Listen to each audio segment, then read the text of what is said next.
Welcome to The Brain Factor, hosted by myself, Joy Riddle, and Laura Hawley. We're a part of Meridian Behavioral Healthcare, where we believe that wellness is within everyone's reach.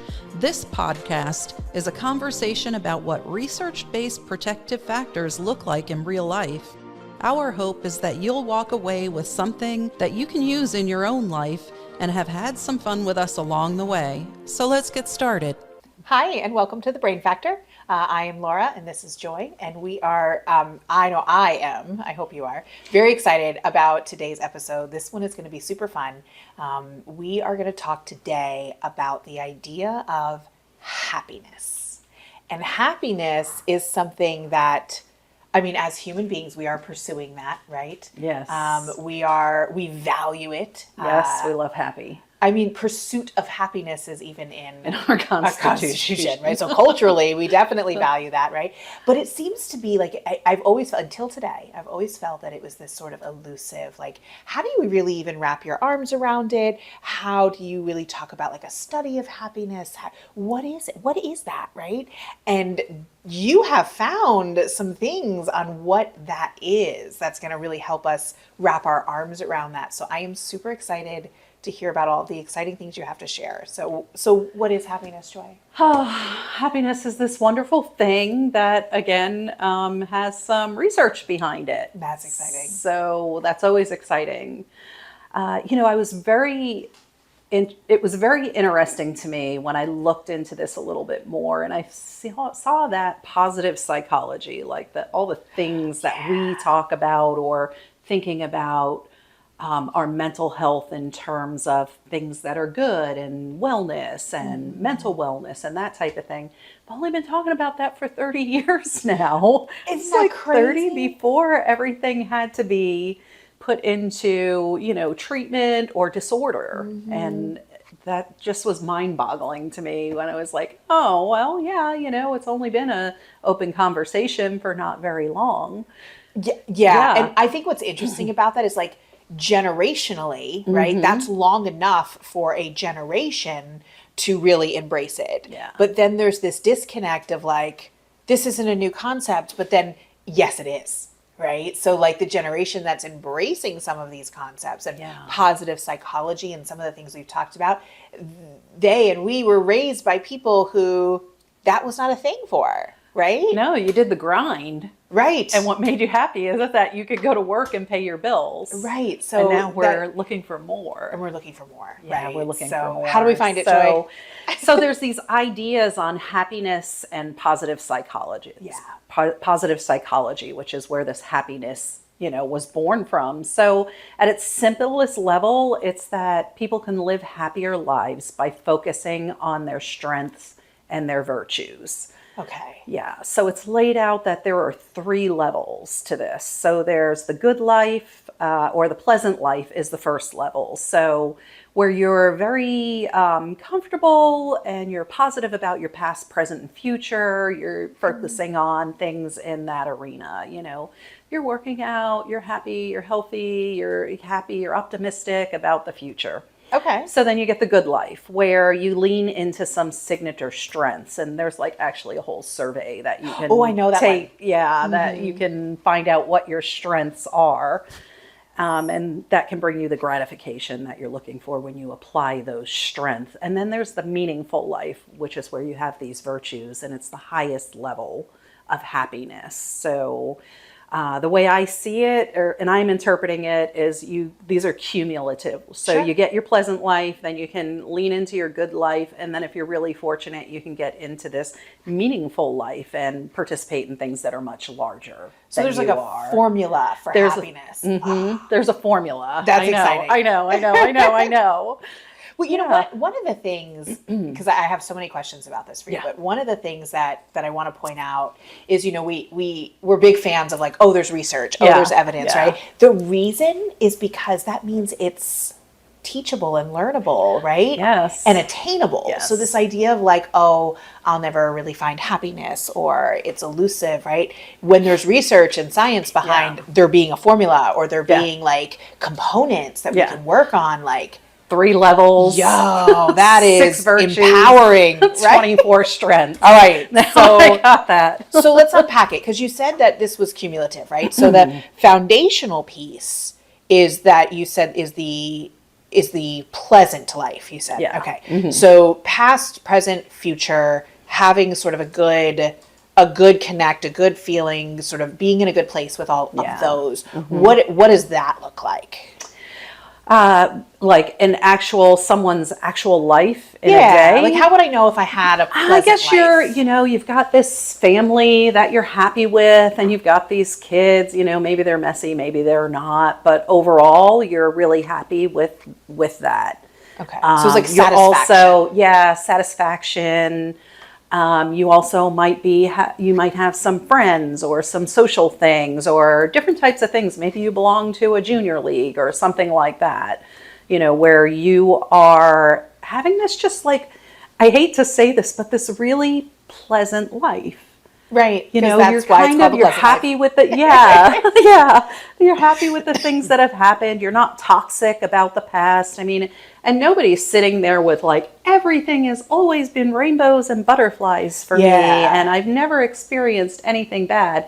It doesn't mean that at all. You could have had horrible things that have happened to you, but you've addressed that trauma. You've focused on your life, improving your life. Maybe you've had therapy and you're in a good So we've place. reconciled that piece. Yeah, we Okay. reconciled all the stuff, like our checkbook. Okay, now I've got a balance here, Perfect. and now Okay. I'm in the black. I'm out of the red here, and now I've managed to bring into my pleasant life the things that I enjoy. I enjoy everyday things. I Okay. enjoy going to the gym. I enjoy going out and having a nice meal. I enjoy my job, maybe, or at least I have a job that I'm not upset that I have. Sure, yeah. Yeah, just all these very basic things that give you that pleasant life. Okay. Does that make sense? It does, and that I know would you lend can bring some itself more value to the like optimism about the future and hope and like Definitely. if I've reconciled the past and I'm living in the moment and I'm having this very. I'm like you. I keep going back to the word pleasant. It's very I know aptly it's named. hard. Yeah, it's hard to get away from it. I'm like, oh, what are other words? It's a very Where's aptly my named, thesaurus? though. Yes, Like, it is. really It is. So that pleasant place where we have that gratification, right? Where we're experiencing pleasure in the daily things, and then we're looking towards the future, right? So that's that foundational piece. Yeah, so if everything's I'm kind of gonna going pursue happiness. smoothly. Okay. Yeah. Now that second level, The whatever, good life. that one really intrigued me because there's some Yes. overlap with some things that I already know about. Yeah. And when you told me about this, I was like, oh, like that's a piece that I knew in a different context that I Yeah. didn't realize was so connected to this idea of the pursuit of happiness. Yeah. So that's exciting. So you said the virtues and the strengths, right? Right. Yeah. So and at first I was like, oh, like I know a little bit about like strength assessments and things. It's the same because it's so well accepted in the industry. Is this VIA survey? So if you're unfamiliar with the VIA survey, I would absolutely recommend that you Google that. It's free to take, and VIA stands for Values in Action. And it is an assessment that can benefit people in all kinds of different ways. Like when I teach it, we use it for like teamwork and leadership and resiliency and all of that stuff. But in this case, it's applied to supporting virtues that are valued across cultures, right? So what I'm getting ahead of myself, but what the VIA survey does is it assesses, and it does a really good job. It's hard to trick the survey. That's one of the things I really like about it. And I think that's why it has so much credibility. It's very accurate. It asks you the same thing 10 different ways, so like you can't really lie to it. But then you get the 24 character strengths get ranked. And the idea is that the top 5, like the bottom is not necessarily weaknesses. They're just lesser strengths. They're not what they consider to be your signature character strengths. And signature character strengths are things that like don't deplete us and that we do automatically without thinking and that are kind of our go-to wheelhouse, right? So when we know what those are, we can apply them all different ways. But one of the things where the connected this to happiness when you were telling me about it is that these virtues are these sort of these larger buckets that all of Right. these strengths fit into. Yeah, there's like 4 or 5 in each bucket of virtue. Right. Yes. So like one of the virtues, so the 6 virtues, I think it would be helpful to say what those are. So they're wisdom and knowledge, courage, love and humanity, justice, temperance, and then spirituality and transcendence. Yeah. So those are the 6 that the research has identified are valued across the board, right? So like if you have I don't like. Well, in wisdom and in knowledge, it would include strengths like creativity, curiosity, that's what I was reaching for. open-mindedness, love and learning, and perspective. Yes. And then in courage, you would have strengths like bravery, persistence, integrity, and vitality. Yes. Okay. Humanity and love would be kindness, love, social intelligence, and teamwork. Under justice, we look at things like fairness, leadership, teamwork, and citizenship. Temperance is going to be forgiveness, humility, prudence, and self-regulation.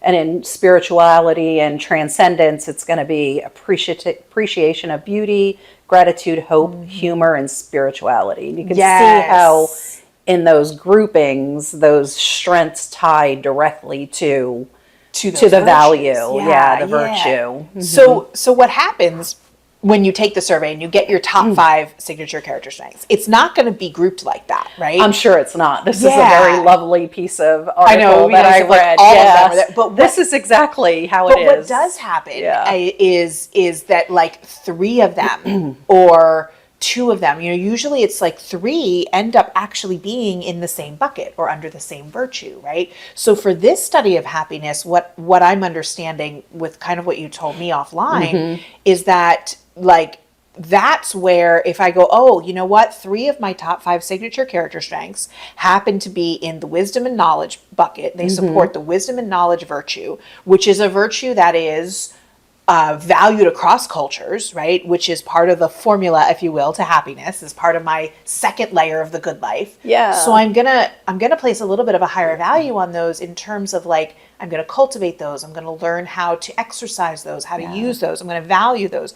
I'm gonna protect those when things in my life might happen that that might threaten that character strength, like maybe being diminished a little bit or being challenged, right? Like just that awareness. What does play like into my career? So you're talking about wisdom and knowledge right now, and that's defined as like, or it involves the pursuit of truth and understanding. Yes. So if I went into some type of field where it was, I don't know, forensic or something like that, because I was always digging, or I was some type of investigator or lawyer, or just someone who had an opportunity to seek truth all the time. Absolutely. I think it's like in its most beautiful place, right? Yeah. But let's say like you're an accountant. Yeah. Right? But like you've discovered. But there's a lot of that in there as well. But what I'm saying is it doesn't have to be career, right? So like in its beautiful place, you've built your life around supporting those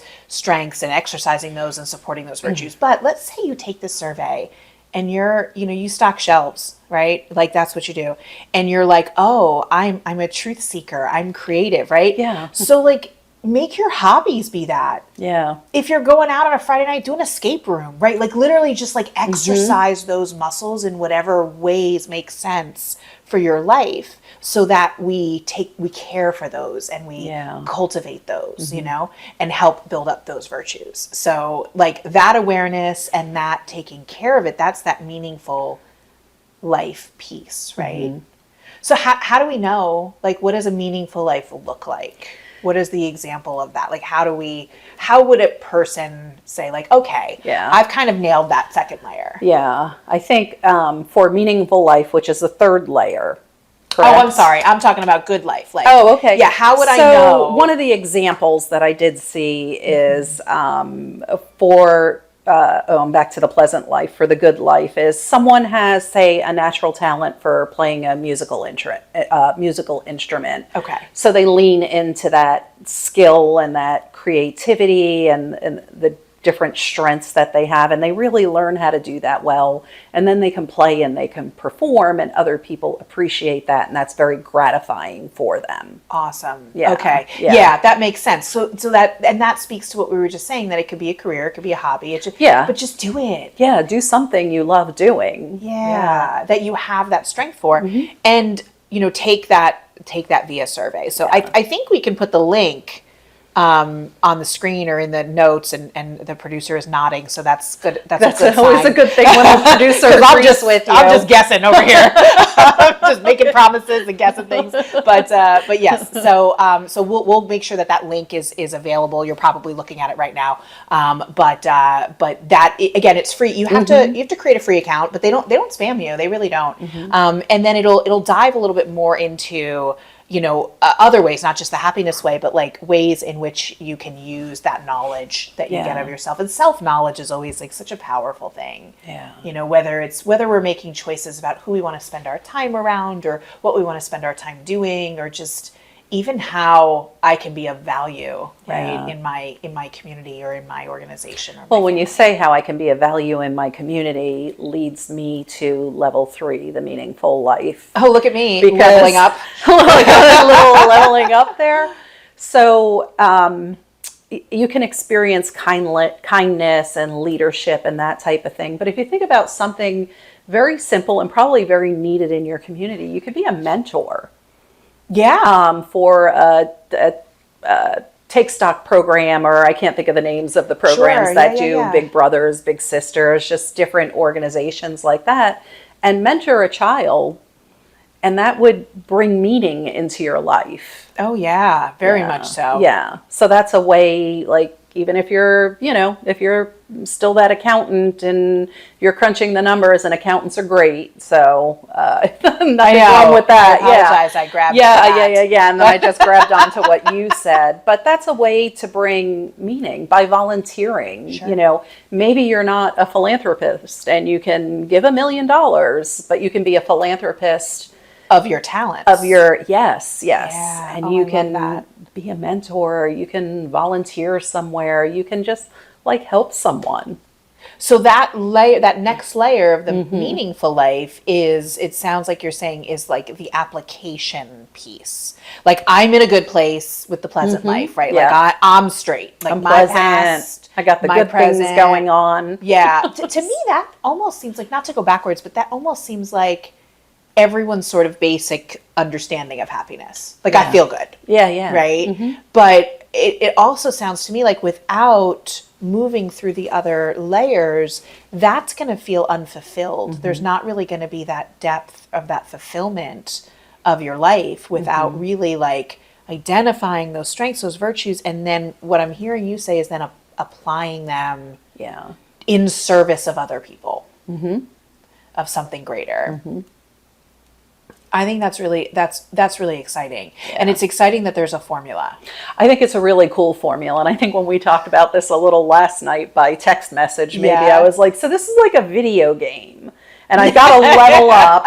And when I have enough of the tools, I can slay the dragon, that dragon that's at the end. And maybe sometimes even he might kick me and get a leg up on me, and I move back a little, but my resiliency of being resilient, I would be able to still continue to move forward in other ways. Maybe I don't know, maybe the little kid I was mentoring didn't like me. I don't know, whatever. Everybody's not a perfect match, but there's different ways that there's many different ways that you can apply these in your life. Yeah. And I would think that moving through these layers of happiness is not permanent.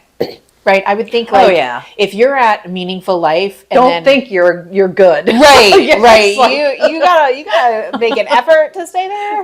Because, but I also think that there's some things that maybe be beyond our control, right? So like, if we experience some sort of trauma in life, we might now have to go back and sort of re-seek all the way out to the beginning, that pleasant life, right? Like, I gotta reconcile that. I have to get back in my moment. I have to get back in my gratification and back in making me okay before I can then give to others. I can never give to anybody else until I've taken care of myself. You can't pour from an empty cup. And we've talked about that over and over so much, but and the reason we've talked about it over and over is because it shows up in all of this stuff. Yeah. Right? It shows up. The other thing that I'm hearing showing up here is that that like rejection of the toxic positivity. Right? Like, oh, choose happiness. And like, no, it's a process, y'all. It's a process. Happiness is a journey, it's like, it's a journey. You might reach what you think is the destination, but then you might not stay there. It's a visit, right? And then you kind of have to get back on. It feels like the only piece that might have any kind of permanence to it, although there's changes, is really that self-exploration piece, right? Like knowing what your strengths are, knowing what those signature strengths are, what those virtues are that you're trying to cultivate, right? Yeah. I feel like in anything else, like knowledge is power, right? And that's the one thing people can't take away from you. So if we know that and we have that level of self-awareness, we may choose to revisit that to see if there's been any changes. But I feel like that middle piece, you get to keep that. Right? Yeah. Like, you get to keep that, but you might end up going back to square one. Yeah, absolutely. And I think in square one too is where like therapy lives, and Oh, yeah. that's where mindfulness lives. That's where self-care Yeah, lives. expressing emotions, things like that. I mean, you can't go on this journey and just hold everything in all the time, which was my special talent. Oh yeah. It's If you've been with us just a like- while, you've heard of Joy's boxes. Yes, Her mental yes. boxes. Yes, where I keep my emotions in and put them in a closet. But I've gotten better at that over time, or at least I try. Yeah. And I'm more open to listening to other people's emotions because I wanted you to put yours in there as Right, well. So right, yeah. yeah.